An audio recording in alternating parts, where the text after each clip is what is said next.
Hi everyone, welcome to our webinar, an introduction to Endpoint Protection version 1.1. We'd like to thank you for taking time out of your schedules to join us, and we look forward to presenting hopefully a very informative webinar about our new product, Endpoint Protection. Just letting you know that we will be recording this webinar, so we'll email you a link once we've got it uploaded, and that should be in the next couple of days. So I'm Marek Drummond, VP of Business Development for Elementra, and joining us will be Duanne O'Brien, VP of Engineering. Duanne led the development of our Endpoint Protection product, and he'll be taking us through a live demo shortly. So the agenda for today's webinar, we'll have a brief explanation about Elementra, what our company is all about. We'll talk about the Endpoint Protection product, who it's for, and understand what the real benefits are of using it.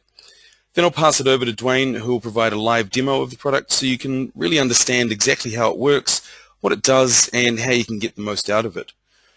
Then we'll finish up with some time for questions and answers. You can ask your questions by typing them into the panel on the right-hand side of your screen. We'll gather those up at the end and go through them together. So a bit about us. Elementra provide IT-managed software integration and automation products to IT professionals worldwide. We've got a focus on automating IT tasks. We aim to provide easy, cost-effective products and services that enable IT providers to achieve more and provide a quality level of service. At Elementra, we've actually got a background as a managed service provider, so we understand all the challenges that you guys are faced with. We understand the necessity to keep the client happy and provide quality solutions, and all at the same time is trying to be efficient and keep your costs down. One of the ways to do that is to use your RMM platform to its maximum potential and ensure that you're integrating and automating as many tasks as possible. I think the key here is that we're not just a software development company. We're a company that's lived and breathed the IT service industry for many years, and we've got a real passion for creating tools that can help IT businesses, just like yourselves, provide a quality service in the most efficient way possible. So after the company was formed a couple of years ago, one of the first projects we embarked on was to make a module for Kaseya that would integrate ESET products. So when we really analyzed the tasks that IT service providers are offering their customers, antivirus has got to be one of the most common. Everyone understands the benefits of antivirus. It's a pretty easy sell, and so deploying a security solution, it's often one of the first things you do when you pick up a new client. We thought this was a really good place to start.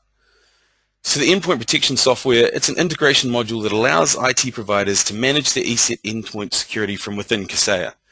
The module integrates with your ESET Remote Administrator servers, or ERA servers for short, and it feeds information directly into your Kaseya platform. So it brings the visibility of the data within the ERA servers right back into the Kaseya environment to provide support staff with ESET information in the environment that they're actually already used to. We've worked really closely with both ESET and Kaseya to develop this software, and we're really excited about the benefits that it's going to bring to IT service providers that have actually been wanting something like this for a long time. So I thought I'd quickly touch on who the Endpoint Protection product is designed for. The people that would use the product would be any IT service provider, managed service provider, or any corporate IT department. Basically, it's for any business that has Kaseya and wants to use ESET. It'll work on any machine that has a Kaseya agent and an ESET product connected to an ERA server. So there's two main reasons that we developed the product. Firstly, Kaseya, it's the industry-leading remote monitoring and management platform. And if you have Kaseya, like many IT service providers do, then it makes sense to be able to manage everything from this one central location. The more items that integrate with Kaseya, then the more tasks you can do from within this platform and the more efficient you can be. And we know that IT providers like ESET. It's a quality, reliable security product that performs well on client machines because it's got a small footprint with minimum impact on system performance. It's really all about taking a quality security product and just managing it through a platform and interface that engineers are used to. So we all know that an integrated solution is so much more powerful. Once you have a quality security solution that's integrated with Kaseya, you can start doing so much more. So providing customers with a quality service, actually starting to deliver on promises to be proactive. So once you have that integrated solution, you can really start to see the benefits. You can now manage your ESET security products from within Kaseya. You don't have to leave the platform and log into ERA servers separately or log into each of your client machines to see what's going on. You can do it all directly from within Kaseya. And because you're managing your antivirus from within Kaseya, you're going to save some technician time, which of course is paramount to improving technician utilization. You can provide a central tool for managing ESET security, which helps reduce your administrative overhead. And with that central tool, being able to see all of your customers' machines in a single pane of glass, you can now actually start to manage your ESET antivirus in a proactive manner and much more cost effectively. Essentially, by managing your antivirus from a single pane of glass, you'll be much more efficient, you'll save time, ultimately improve technician utilization. Once you improve utilization, that's where you start decreasing costs and increasing margins. And this is really important if you're providing a managed service for a fixed fee. So hopefully this is all starting to make sense and fit together. So before we jump into the live demo, I just thought I'd quickly touch on the product compatibility. So I said that the Endpoint Protection product is integrating your ERA servers into Kaseya. We need to look at the compatibility of your Kaseya servers, your ERA servers, and of course your Windows platforms.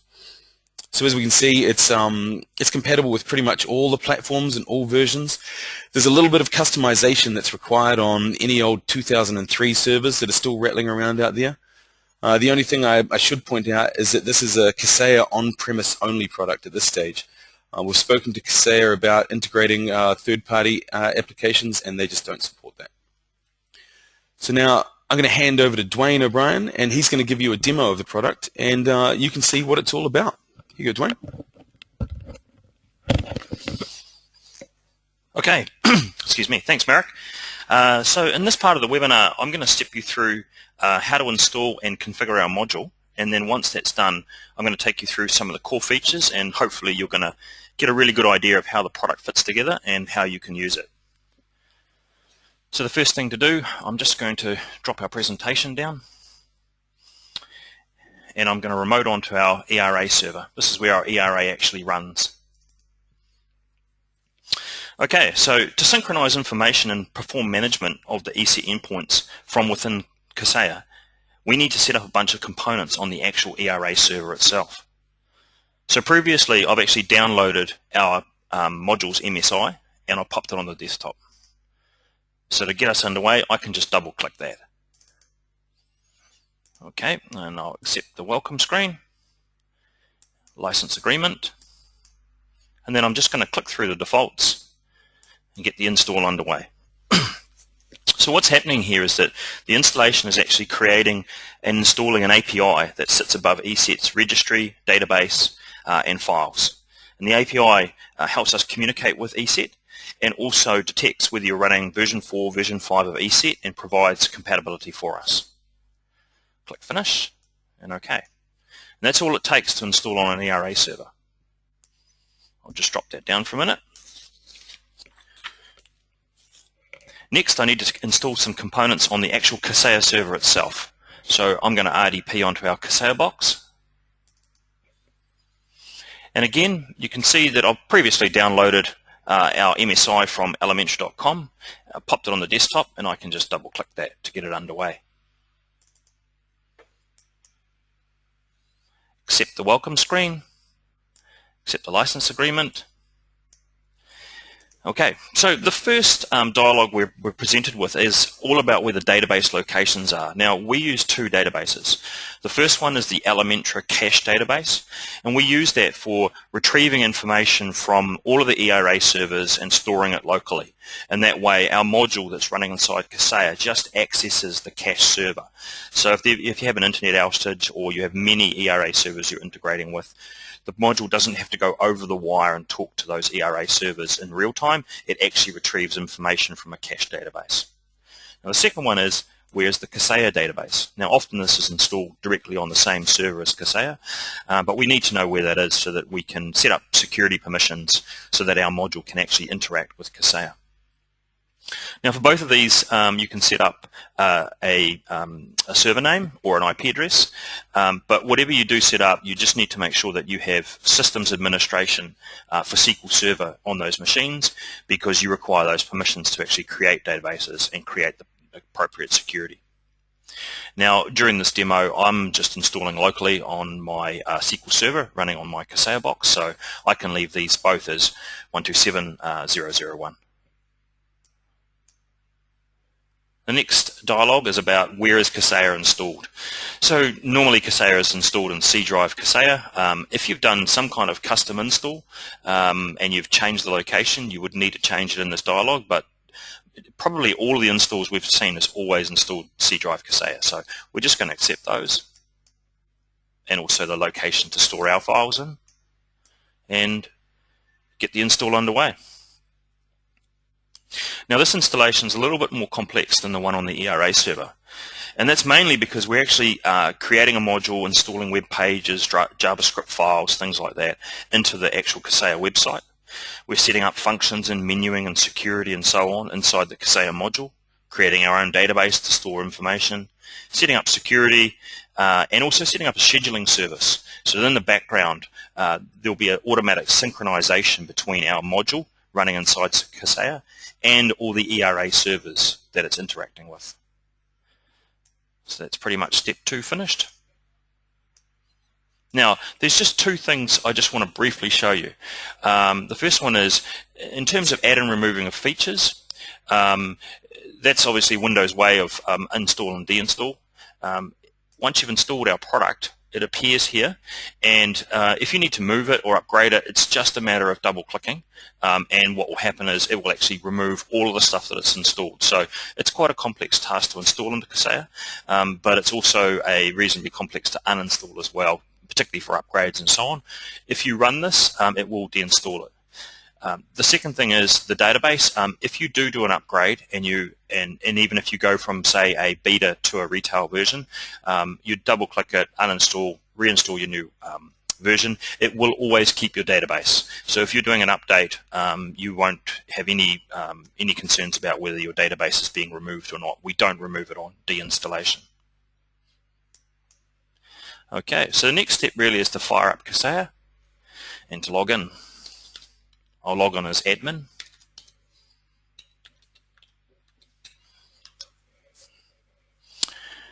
And once we're installed, what we really need to do now is set up connectivity between Kaseya and our ERA server. Now, sometimes that's over the internet, sometimes it's over the LAN. We'll have a look at how we do that. But the first thing you'll notice is that in the Kaseya menu, you now find our Elementor Endpoint Protection module. We click on that, we're brought straight into the module. So to create connectivity between Kaseya and ERA, we need to come down to our server connectivity menu. And as you can see on the right hand side, we're told there's no ERA server connections configured. Click the add to create one. So that's what we need to do.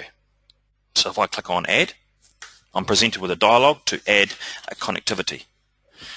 Now I'm going to give this a name. I'm just going to call this in-house ERA server. If you were an MSP and you had a ERA server per customer, you might want to call it the customer's name. But for us, we've just got one. And I'm going to put in demo VM just to remind me that it's in a virtual machine. Now, the next option is whether you want to run the connectivity between Kaseya and ERA over HTTP or HTTPS. If it's over the internet, you definitely want HTTPS. Because we're local on the LAN, I'm just going to go for HTTP, and that way I don't have to set up a SSL cert or anything like that. And next I need to tell the connection how to actually talk to the ERA server. Now in my case, I've got it installed on 10.25.10.158. Now I could also put a server name in there, or if the connection was over the internet, I could put a public A record or a public IP address as well. And the last thing that I can do is I can specify a custom port. Now, that's really if you're not using port 80 for HTTP or you're not using port 443 for HTTPS. So you can put a custom port in there, and when our system builds a URL to talk to our API, which sits on our ERA server, it will use that custom port instead of the standard port. So I'm just going to click Update. Now, while that's updating, it's actually doing 2 things. The first thing is that it's setting up a connection between the Kaseya and the ERA server, and that connection can be used for synchronization, and it also is used for synchronization by our scheduling service, which defaults to every 10 minutes or so. Now, once I've set up a ERA server connection, I can click on that, and on the right-hand side, we can see detailed information about the connection to that ERA server. So you can see that it's running ESET Remote Administrator server, running version 5 on Microsoft Access.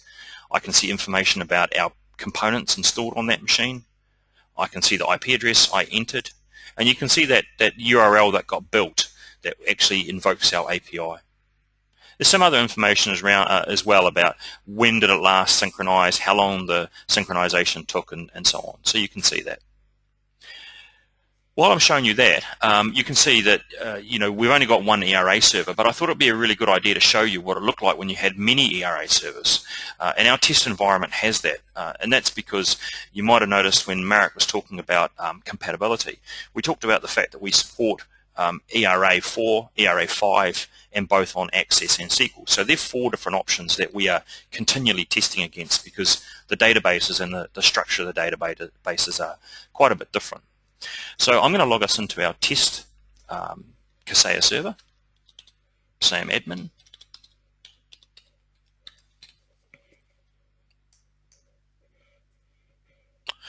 And once that logs in, we can go back down to server connectivity again. And you can see this time we actually have 4 servers. And the name, I've named them what version they're running and what technology they're running. It just makes it a bit easier for me. You can see that I've got ERA 4, 4 SQL, 5 Access, and 5 SQL. So if I click on something like ERA 5 Access, click on that, you can see that's running on 10.25.10.158. You can also see the URL, SQL servers running on a slightly different machine, and so on. And it gives me information about each one of these connections. As you can see, this connection looks good, nice big green tick, whereas this red one's saying, hey, I've got a problem. And the problem with this is it's unable to connect to the remote server.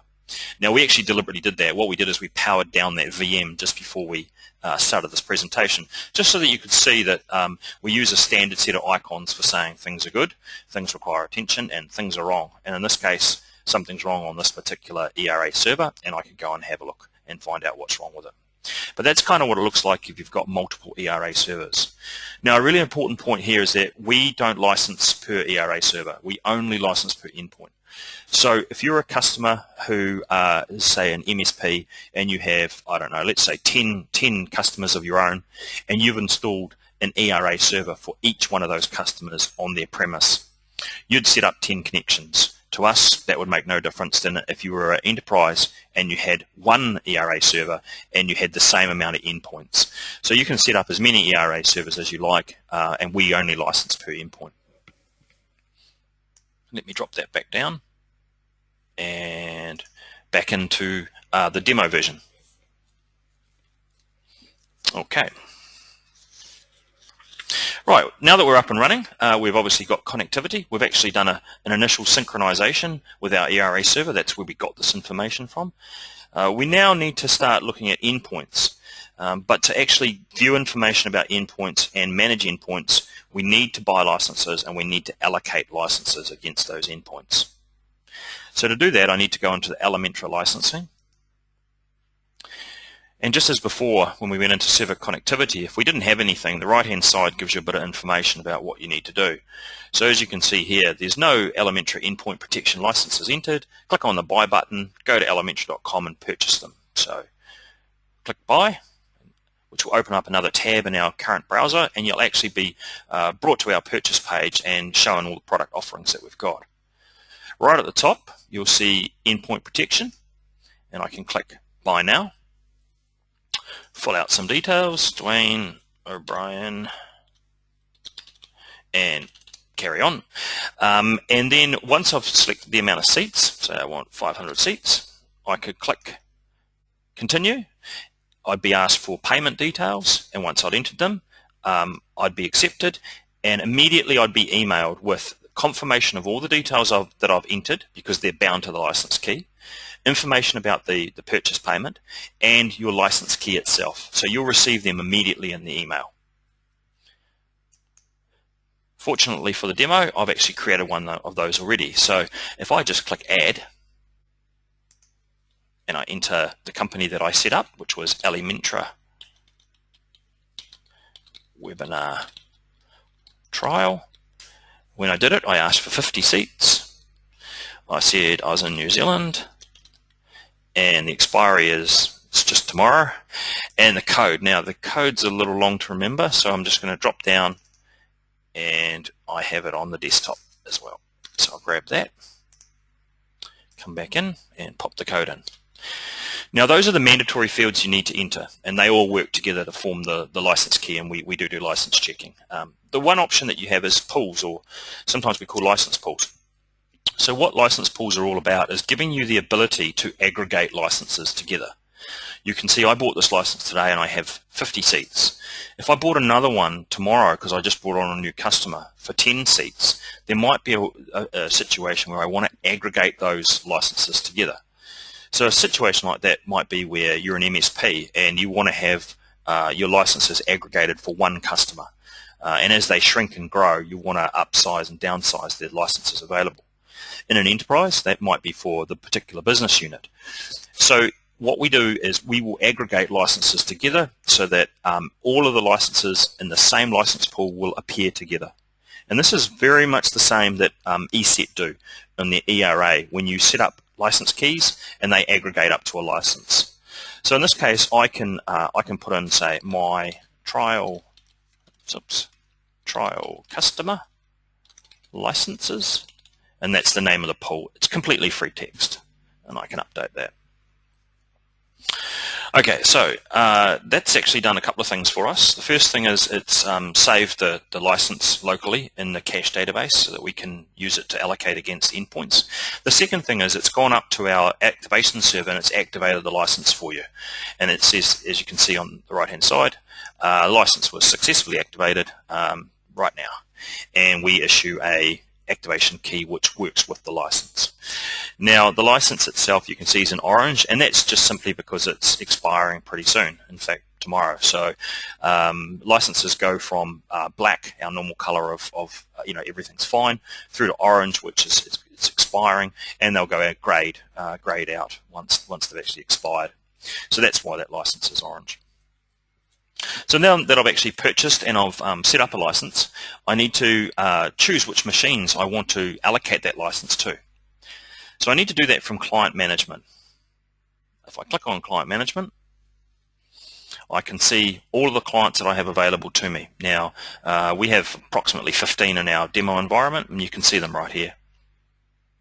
So Client Management's where you can view all the information about ESET endpoints, where you perform management tasks, things like scans and updates. It's also where you apply licenses to machines. And we obviously support things like Live Connect, and we also support the filtering of machines by group and things like that. We are a full-blown Kaseya module.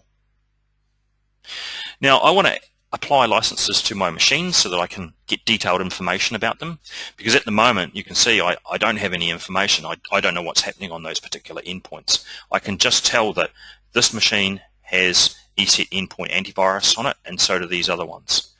We interact with any of the ESET products, so the names will come through there. We can clearly see which machines have ESET endpoint installed on it and which don't.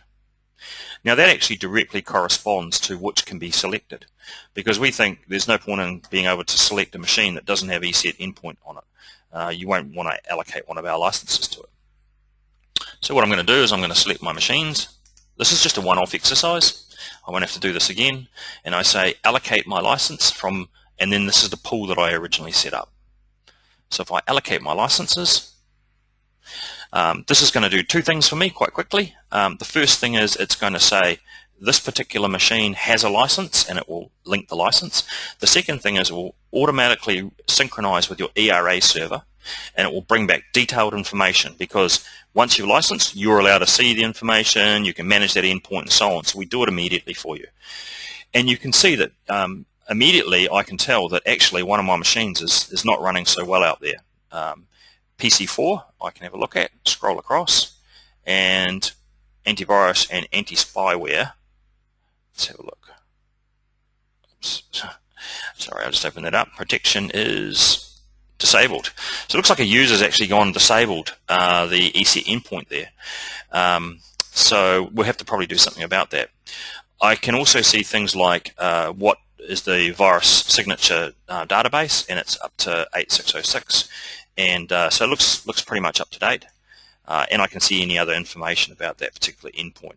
Now the color coding, again, it's directly relating to ESET. You know, orange is attention required. Need to go and have a look. Red is, look, there's something definitely wrong here. And as you can see, when I click on that particular endpoint, this machine has ESET endpoint on it, but requires urgent investigation, so you need to go and have a look. But by clicking a machine, just as with the other screens, I get really detailed information about that particular endpoint. Things like the DB threat information, I get information about the last scan, when it was done, what it found, and so on. So detailed information about the endpoint itself. Now, while I'm in here, one of the other things which is pretty critical to the product is being able to do updates and scans and things like that. Now, it's pretty much as easy as doing the allocation of licenses. So if I take PC5, select it, and say scan, this is actually going to go off to the ERA server right now and request a scan. And if I click on that particular endpoint, you can see it's just asked it right now. Here we are, 3:30 our local time, to do an on-demand scan. So this has gone across to ESET, to the ERA server, and said, please start a scan for this machine. And the next time that that particular machine checks in, it will pick up that scan and the scan will occur.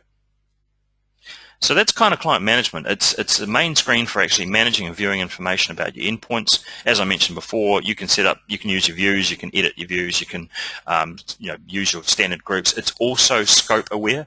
So if you've got Kaseya scopes and they're set up to limit people from accessing certain machines or certain customers, it's fully scope aware as well. So you'll be limited to the scope that you're allowed to see. Leading on from client management is our dashboards. So our dashboards is kind of a bird's eye view of the status of the ESET endpoints running on all the machines. It's kind of looking for, is things running all right? And we can see there's a lot of blue and a little bit of green. So the blue is we don't have ESET installed on it, or it's not licensed. The green is typically everything's running fine. So in terms of our endpoint products, we can see that all 5 of our machines are running endpoint antivirus with the release version 2214. Now 2214 is actually right now the very latest ESET endpoint version, and if we had other versions out there, and in some cases we see there's quite a few, they'll just be listed under it with different colors and so on, so you can see, maybe they're running ESET file security, or they're running endpoint protection, different version, so on. You'll see all those in that particular graph, so you can see how up to date your particular endpoints are. The second graph is about how long it's taken for each of the endpoints to check into their ERA server. So this is really important. This is about endpoint running on a machine, sitting there, communicating with ERA server, most often asking it, is there anything I should do? Should I run a scan? Do I need to deploy configuration? Do I need to do an update? And so on.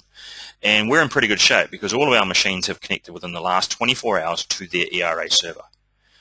As this gets older, becomes more of a problem, and certainly I know that it'll be a red slice of the wedge of the pie graph if it's older than a month. Now, if it's older than a month, maybe that machine's been turned off. Maybe the machine doesn't exist anymore. But any machines, certainly over a few days, really need to be investigated because, as we know, with antivirus and any other aspects of security, they really need to be right up to date. But in this case, we're looking pretty good. And then the high level of endpoint protection state. So again, we've got 10 machines that we don't have connectivity to. There's my one machine, as you can see there, that's not in good shape, and I, as an admin, I'd go and investigate that pretty much immediately. I have one that requires attention, and I have a bunch that are maximum protections in place. So I'm looking for a whole bunch of green, and we're looking all right, but obviously I've got a little bit of work to do. So dashboards are just really an opportunity for the admin to come in and go, I'm looking for red and orange, or red and yellow. And if I don't see it, things are running pretty well. All right, so the next is server management. So server management is all about the ERA servers themselves. Now, we did have server connectivity before, and now we've got server management, and these things are similar, but they are slightly different. So server management is all about being able to see things like license keys, policies, plugins, and things like that running on the ERA server itself. Connectivity was, how do I get to it? So if we click on, server management, we click on our server, we do get the standard version, database, our product, and so on. But then we also we roll up the figures of what the endpoint states, and you can see our 311 that we showed before in the dashboards. But then we can start seeing information about ERA itself. So they've got 3 different plugin modules running for ERA. I've got some ESET licenses here where I've got 25 seats but 20 left. But in fact, some are expiring pretty quickly. Now that's only made up of 1 license key. This is really good information. I don't have to go across to the ERA console and go in through a few dialogues to try and find this information. It's right there, and I can manage it from there. I can also see what policies are running, what's the default policy. And I can also see things like how big the database is getting over there. So I can see the event logs and scan logs and so on. How big is it? The first thing is that, as I mentioned, server management is about viewing the information about the ERA server, and server connectivity is about connecting. The primary reason why we separated this is because we found with some of our customers, they really wanted to divide up the functionality between operational stuff and actual configuration. So the configuration is the one-off. It's kind of the super admins. They're allowed to set up ERA servers, and they're allowed to connect to them and set that all up. But then there's a bunch of other users who are allowed to use the information, and that's why we've separated them, because using the functions inside Kaseya, you can change the security groups and you can change who can do what. So as I mentioned, some of our customers, they only provide this endpoint security menu option to most of their users. It still gives them the ability to come in, have a look at a ERA server, see if it's there, see it's connected, and see the information. So that's the main reason for having it. All right, alerts. So alerts it's really a key part of using your Kaseya platform to its full potential. So alerts really is about, kind of changing your usage from displaying information and executing management functions to kind of proactively getting notifications of things that you really want to know about, and you want them to notify you in real time, regardless of when that is usually. In our case, our alerts show what the alerts are monitoring for, and also gives you some links to actually setting them up. So you can go into Kaseya, set up alerts that are aware from our module, and actually get those alerts flowing through to your Kaseya alerts system. Logs, we've got 4 types of logs. I'll just go into threat because they're quite similar. So ERA servers can be configured to generate and report on quite a wide variety of logs, and you can go from quite fine-grained to quite coarse-grained. Our module currently supports threat, firewall, event, and scan. They're kind of the top 4 in version 1.1, and by clicking on one of these, we can see the information that's been synchronized. So I can see 3 threat logs, I can see a whole bunch of scan logs, and so on. So logs are pretty similar to any of the other screens. I click on an item, I get some information about it, and I can actually see the detail. So this particular threat that occurred a couple of months ago, you can see that it's actually the ECAR test virus file, and it's been picked up by Internet Explorer via the ERA server. So what's happened here is an endpoint has found this problem, it's told the ERA server, and we've synchronized all that information across from the ERA server into our module running in Kaseya. Now you can configure what logs you want to synchronize and things like that, and I'll show you that in just a little while in the system settings. Okay, I'll skip down past the other logs and just show you the tasks.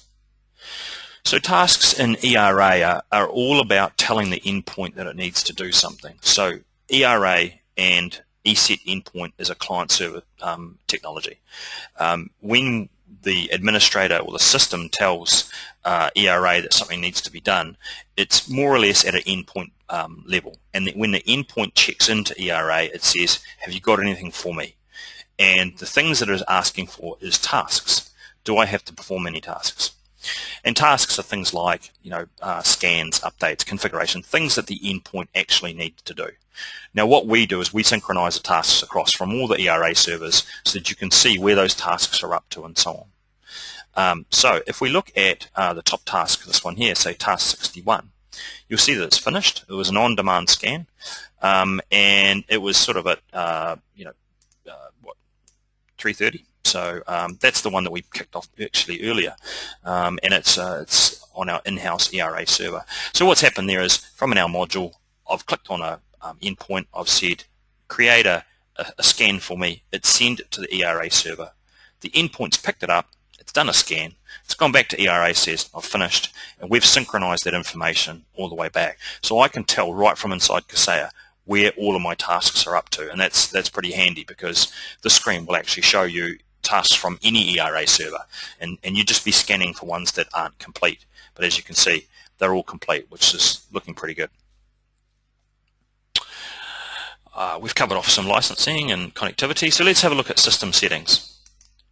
So system settings is all about you being able to sort of change how the module works so that it works best for you. It's about turning things on and off based on your environment and your needs. And it's really, there's kind of three key things that the system settings currently covers. It covers how you're going to synchronize, it covers what you're going to synchronize, and it covers when you want to alert. And what we've done is we've kind of grouped these together, and we've kind of rolled out the defaults that we think work best. So an example of things that are turned on is, alert on requires attention is already clicked. So I can come over and just get a definition of this. It says, setting this value to yes will cause a Kaseya alert to occur when an endpoint protection state changes to requires attention. So this particular alert will run and will flow through to the Kaseya alerting system when an endpoint goes from fully protected to requires attention. Now, you could turn that off. I'd suggest you leave it on, but you can turn that off. It's up to you, and that's what all these settings are all about. And if I kind of scroll down, I can see things like, do I want to automatically synchronize when I allocate licenses? And I did that earlier. So when I allocated licenses to a machine, I clicked the machines that I wanted, I allocated the license, the system looked up this particular setting, and it said, yes, these guys want to synchronize information from ERA right now so that they can have everything up to date whenever I allocate a license. Again, we ship that as turned on because we think it's valuable. But one of the ones we don't actually turn on is event logs, and I just want to touch on that. Event logs on an ERA can get massive. And if you set up an ERA server connectivity first time you install, and you have event logs turned on, and then you synchronize and you want to do something else, you might need to wait a little while. The logs could be tens and tens of thousands. So what we do is we automatically turn off synchronize event logs, and we let our customers turn that back on if that's what they really want to do. All right, that's all the kind of raw functionality. The only other menu option we've got is About. And what About is it just gives you a really quick kind of cheat sheet of what all the colors and the graphics mean, so that you can relate them back to the module. It gives you all our contact details, and also, just for support, highlights the version number that you've got of our product, so that if we need to provide some support, we can tell you immediately, whether there's an update or maybe a service pack or an upgrade, something like that. So that's the walkthrough and the installation complete. So just to recap, what we've shown you is dashboards. So that's that kind of really high-level bird's eye view, looking for yellow and red and wanting to know what endpoints aren't running as they should. The client management is where you can react to those scenarios. So you can do updates and scans. You can you can view information about it. You can see what the problem is and drill into it. Server and client info really is about seeing more information about the ESET clients and the servers themselves, particularly things like versions and also the size. So how many logs have they got over there? When's the last time a scan was done? Things like that. Tasks is about viewing information about an individual client machine and actually seeing, what's actually occurred on this particular task. Has the endpoint currently got it? Have they completed the scan or the update? Have they applied it already, and have they told the ERA server that yes, it's been done? Logs is all about really just pulling back the information from ESET. It's kind of a one-to-one. Whatever gets produced by ESET ERA, we'll pull across so you can see it and sort and filter and group and so on. Alerts is really, as I mentioned, it's about changing your system from just being read-only and management to actually getting notified. I want to know when my endpoint changes from fully protected to some other state. And last is the system settings. It's how you would go and tweak the module and set it up and configure it for what works for you. So I hope you found that helpful. That kind of covers the install, the configuration, and the walkthrough of the module. I'm going to hand back to Marek now, and he's going to pick up the sort of the conclusion of the presentation. He's also going to field the questions, and if any of them are of a technical nature, they'll probably come through to me. But besides that, thanks for that. I appreciate it. Over to Marek. Thanks, Wayne. So I just wanted to finish with a quick summary after all of that. Let's just look at what Endpoint Protection is. It's going to get you seamless integration, allowing you to manage your ESET endpoints from within Kaseya. You can now actually be proactive with your ESET security management. Within the module, you've got our dashboards, you've got easy to recognize icons, we've got color-coded text, we've got configurable alerts as well. Now, this is all designed so that you can more easily deliver on your customer promise to provide a proactive service. So you're going to save technician time. One platform to work from is always going to be quicker than working across multiple platforms and multiple ERA servers. With Kaseya machine groups, you can now manage many endpoints at once. And by saving technician time, you're going to improve technician utilization, which should mean that you decrease costs, leading to increased gross margins. We all know that's pretty important when you're providing a managed service for a flat fee. So that's all good stuff. So our pricing's pretty simple. For each endpoint that you want to manage inside Kaseya, it's a $2.99 per year subscription fee. The module itself is free. You just need to license any endpoints that you want to manage. You can download the module and purchase Elementary licenses by going to our website and selecting Endpoint Protection from the Products and Services menu. If you'd like to get a trial, we're happy to organize that. Just click on the Get Trial link or flick us an email and we'll be in touch with you to arrange one, get you all set up. And finally, if you've got any inquiries, you can fire those through to sales@elementary.com. If you need any assistance, we've got a range of support options. We've got a how-to series on YouTube, and that walks you through sort of how to get set up and navigate your way around the product. There's also a forum where you can share ideas, make feature requests, or get technical help from. And for any additional help, you can email support@elementary.com. So let's have a look at any questions that have come up. Click on those buttons.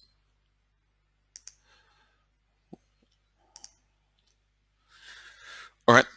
Does the Elementary license include the ESET security license? Note the Elementary license is just to manage your ESET products from within Kaseya. You still need to purchase any ESET licenses from your local ESET distributor. What versions of ESET are supported? All right, so the module connects to ERA consoles. So any ESET product that can connect to an ERA console will be supported by our module. It has to have a Kaseya agent on it as well. What versions of SQL are supported? Duanne, did you want to kick in and answer that one for us? Yeah, sure, Marek. So in terms of compatibility policy that we put in place when we first started this particular product was that we'd look to support any versions of the partners products that were up to about 10 years old. We kind of used 10 years as the cutoff point. Now, the only product that is an exception to that really is Windows Server 2003. So we were quite keen to drop 2003 off the list because it didn't fit into that 10-year policy. But what we found is talking to a lot of the customers is that, and in particular MSPs, they had their own customers who had 2003 servers and they couldn't really justify an upgrade, and we didn't want to exclude them, obviously. So we made an exception to the rule, and we supported 2003 server, but that was the only exception to the kind of 10-year rule.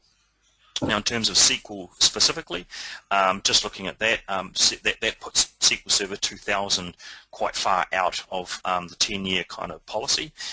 So we support 2005 forward. Now, that's quite good because there was big changes between 2000 and 2005. So 2005 is a good solid platform for us moving forward. And the important thing to note is that it's not only all versions moving forward, but it's also all editions. So if you have standard, enterprise, developer, even Express, we're totally compatible with Express as well, and we know that a lot of Kaseya installations are done on Express. So so the answer there is anything from 2005 forward, and any edition of SQL Server Database Edition for that as well. Thanks, Marek. All right. Cheers, Duanne. I just thought I'd put up the website and email addresses once more. I've also put up my email address there. Any questions you've got, I'm happy to help you out personally, so get in touch. But I believe that's it for today. So thanks everyone for your time.